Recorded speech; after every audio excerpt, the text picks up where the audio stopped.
পদ্ধতি, খোলাফায়ে রাশিদিনের খেলাফত ব্যবস্থা, যা খিলাফত আলা মিনহাজিন নবুওয়া, প্যারা নবী সাল্লাল্লাহু আলাইহি ওয়াসাল্লামের নবুয়তের আদলে গঠন করা রাষ্ট্র ব্যবস্থা, রাষ্ট্র পদ্ধতি।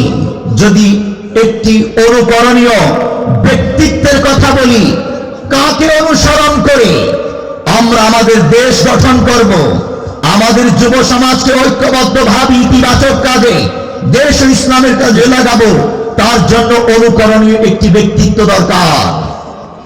কে সেই ব্যক্তিত্ব? উত্তর, সর্বযুগে সর্বশ্রেষ্ঠ মহামানব, সমস্ত নবীদের সর্দার মুহাম্মদুর রাসূলুল্লাহ সাল্লাল্লাহু আলাইহি ওয়াসাল্লাম হলেন সেই অনুকরণীয় ব্যক্তিত্ব। জামাত হিসেবে সাহাবায়ে কেরামের জামাত হলো সেই অনুকরণীয় ব্যক্তিত্বকে অনুসরণের রোল মডেল। এজন্য আল্লাহর নবী হাদিসে বলেছেন, মা আনা আলাইহি ওয়া আসহাবি। বনি ইসরাইল এর উম্মতরা ৭২ ফেরকায় বিভক্ত হয়েছিল। আল্লাহর নবী বলছেন, আমার উম্মত ৭৩ ফেরকায় বিভক্ত হবে, একটি ফেরকা মাত্র মুক্তিপ্রাপ্ত হবে, ফিরকাতুন নাজিয়া, মুক্তিপ্রাপ্ত দল জামাত একটি হবে। জিজ্ঞেস করলেন সাহাবীরা, কোন দল সেটা? আল্লাহর নবী জবাব দেন, মা আনা আলাইহি ওয়া আসহাবি।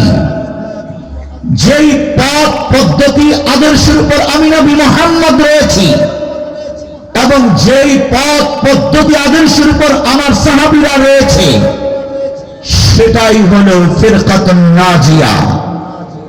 মা আনা, এটার অর্থ আমরা বলে থাকি আহলুস সুন্নাহ, রাসূলের সুন্নতের অনুসারী, রাসূলের ব্যক্তিত্বের অনুসারী। ওয়া আসহাবি, এটার ব্যাখ্যায় আমরা বলে থাকি ওয়াল জামাআ, সাহাবীদের জামাত, তাদের অনুসারী যারা। আহলুস সুন্নাহ ওয়াল জামাত, এই দলটাই ফিরকাতুন নাজিয়া, মুক্তিপ্রাপ্ত দল। বলবেন বাংলাদেশে এই নামে দল আছে কি? আরে এটা তো কোনো রাজনৈতিক দল নয়, এটা আদর্শিক ঈমানি দল। এই দলের মানুষরা ইসলাম প্রতিষ্ঠায় বিভিন্ন এদারা সংগঠন করতে পারে, তাদের বিভিন্ন পরিচয় থাকতে পারে সাংগঠনিক। যেমন বাংলাদেশে ইসলামী অনেকগুলো সংগঠন আছে, দাওয়াত ও তাবলীগ আছে, রাজনৈতিক ইসলামী দল আছে, সামাজিক ইসলামী সংগঠন আছে, এমনি করে যুব সমাজ, যুব সংঘ আছে, ওলামায়ে কেরামের নেতৃত্বে চলে। এই সবগুলোই আহলুস সুন্নাহ ওয়াল জামাআহ এর অন্তর্ভুক্ত হবে যখন রাসূলের সুন্নাত, সাহাবীদের রোল মডেল অনুসরণ করে তারা চলবে।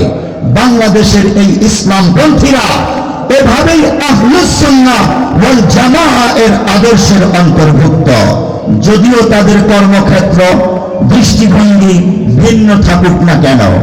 আমরা কি বুঝতে পেরেছি?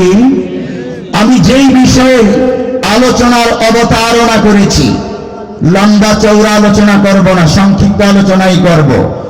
যেই বিষয়ের আলোচনা অবতারণা করেছি, আমার ভূমিকা